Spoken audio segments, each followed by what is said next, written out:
Hello everybody and welcome to another Pomade retrospective. So the pomade that we're going to be looking at today is Dax Waving Groom. Now this is actually out of store-bought heavy pomades. This is actually my favorite. And for a long time it was really the only pomade I ever used.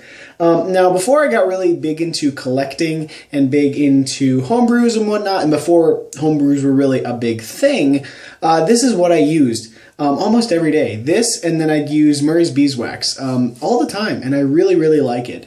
So I don't have a full container anymore because I don't use it anymore because I just use homebrews now. But on the inside, the pomade itself is a goldish, petroleum-ish kind of color, same as it is on the inside. And I have one of the old containers, which they're a little bit bigger and they have different words on them. And I did like the original one better because it had more hold.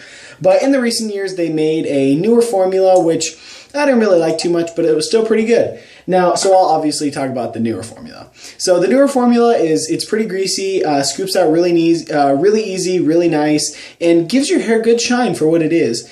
And you know, the scent, very basic, petroleum-y kind of scent, but pleasant. So kind of like a cologne oil scent, if that makes sense. So just very generic, very plain, but still smells good. And you know, I'd say if you're going to get a store-bought heavy pomade, go with Dax Waving Groom because, you know, I really don't like Murray's. You know, I used it for a long time and I've never liked it. It takes way too long to wash out. This stuff is way easier to wash out.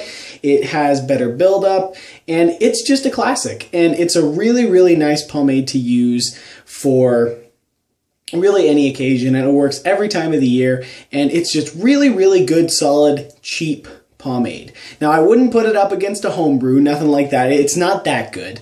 But if you're going to get a store-bought pomade, get Dax Waving Groom.